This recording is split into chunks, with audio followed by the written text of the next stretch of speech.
Pleased to be joined by head coach of the South Plains College Texans, Coach Steve Green, joins us. And Coach, welcome to Rebuild Palooza for 2019. I mean, you sent out 8 guys on Division I basketball programs off that team last year, and you literally have an entirely new roster for 2019-20. Yeah. We literally have 14 holes to fill. So I wouldn't envy that. I wouldn't wish that on anybody, but we're doing the best we can. We knew it was going to happen. When you start going down this transfer path, like we have, and we had a couple of freshmen that felt like maybe they had some better opportunities to play at other places and what have you. So it kind of left us high and dry, so to speak. Well, when the closet's empty, I guess the good news is you get to go out and find 14 brand new players. That also might be the downside of the coin, but there's 14 jobs open for guys to go out there and compete for at the start of the year. And they've done a good job of that, I think, competing. We've got a couple of guys that are, at this point are, hurt and haven't been practicing and what have you. But, your team, usually gets down to 11 or 12, 13, what have you. And so, the 11 or 12 that we have out there are giving their best right now. Anybody on this roster that folks are going to show up at the Dome and go, wow, look at that guy go? I don't know. I think this year this team is more balanced. Last year, we were so much, 3, 4, and 5, with Jonah Antonio and Trey Wade and Gage Preem. Everybody kind of knew, where we were going with the ball, but we really haven't discovered that just yet. But it seems to me more, a balance than, just individual talent.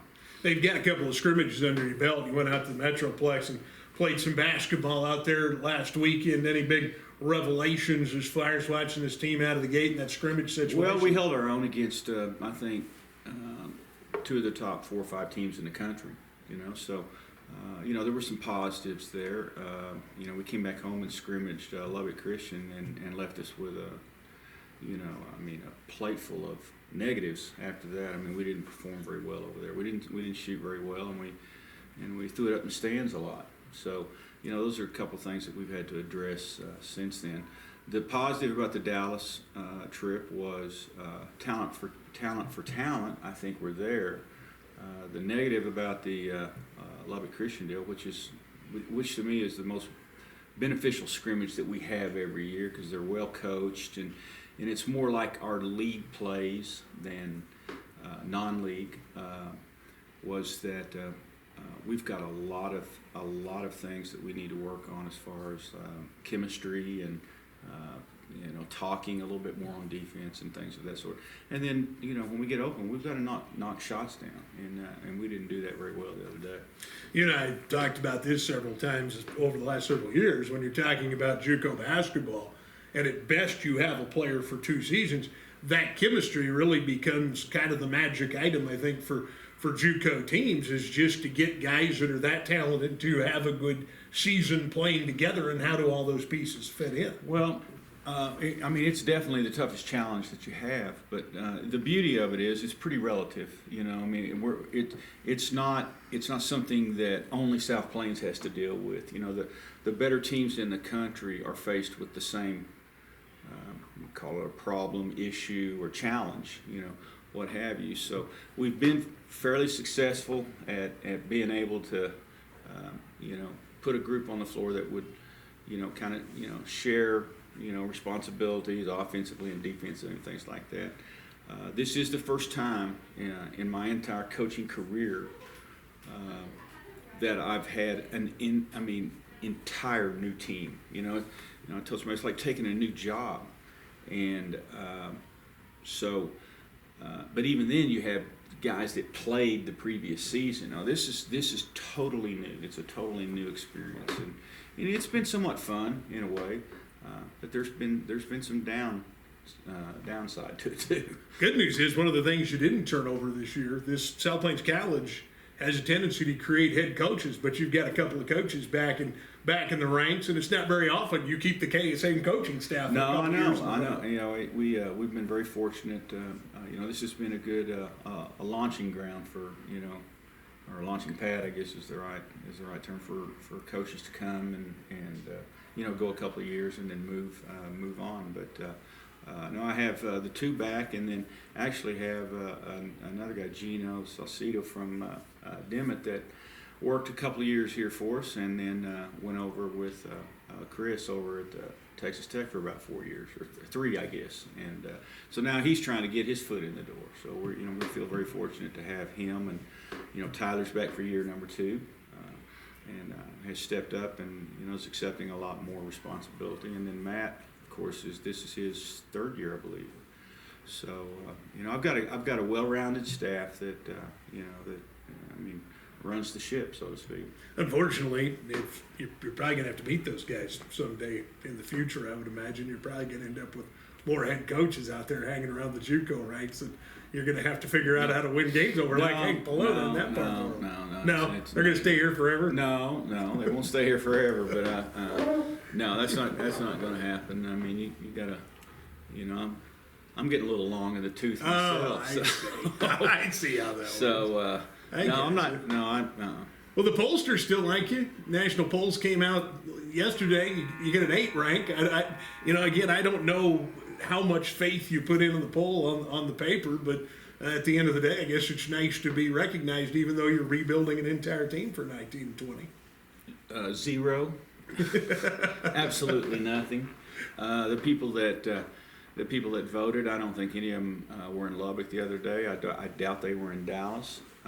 I know we just voted for our conference poll this morning, so the NJCAA is way ahead of the predictions from our own coaches that have seen each other. So they know nothing about what they're doing, and I think it's more testament to last year and the year before and the year before and things of that sort. So it's nice to be recognized.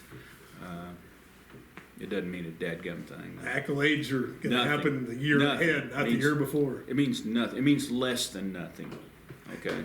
You get ready to open the regular season. So just a few days away now. You head up to Oklahoma here to start things off. A little JUCO Classic going on up there. Yes. So the clock is getting short on that opening game. Yes, it is. We have 2 more scrimmages prior to that, and but then we go up to Oklahoma and play West Plains, Missouri, and then we play Navarro, or it could be the other way around. I don't know. And then we go over to Dallas and play Trinity Valley as a team that we played last year in the national tournament. I don't envy our schedule. I don't know who scheduled these games. I'm not real happy with him, but hey, it's what we have in front of us. Whoever he was decided you ought to go out and challenge yourself a little bit earlier, because looking at the non-conference schedule, you've got some animals in here. As a head coach, I've told my assistants, the schedule is going to get here, and we're going to have to play it. And I started reminding them of this in about May, June, July. Hey, we better get us some fellas, because we're not playing JVs and things like that out here. So, but anyway, it'll be challenging. We'll find out really, really quick on things that we need to to work on and improve, and hopefully we can have some success along the way. Well, some people may look at that schedule and go, well, you're a long way from the conference, but you're really not that far. There's about 1 month in there where you get to play non-con games, and then you jump in and play a couple before Christmas, and then go to Arizona and get right back into it. So that's a pretty short window of time, I think, as far as time's concerned, going from the non-conference to WJCAC play. Yeah, it's very short. I think we do play, is it maybe Howard, I think, and somebody else, I don't know who it is, the first week of December.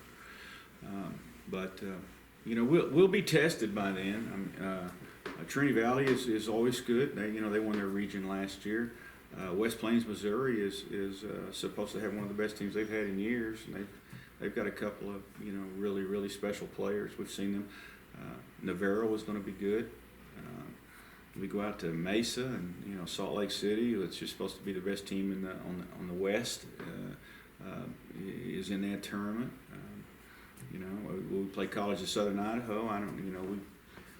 We were fortunate to squeak by them in the finals, 2 years ago. 2 years ago, right. I mean, we're playing some tradition-rich junior college programs, and we're not shying away from it. I wish more people would do the same thing. You know, I mean, there's, us in Odessa, and and Howard does a little bit. Steps outside their league and plays really, really tough competition. Ranger does. They're up there in the tournament in Oklahoma City that we're in. So I wish more people did that. Did that kind of thing. But maybe we can be trendsetters out here. There you go. Coach, seems out of time. Final thoughts for us before we let you get back to the club and get ready for a few more scrimmages and get this thing started for 2019. Well, we need to go downstairs and try to make sure we know our guys' names. They're still kind of new around here. So we're working hard. We're practicing hard. I mean, practices have been good and been competitive. So we will get better. There's a lot of improvement needs to be made, but hey, that's what we're all about. It's Coach Steve Green, head coach of the South Plains College Texans. I'm Michael Wiiest, KLVT Levelland, KLVTradio.com, and for SPCTexans.com.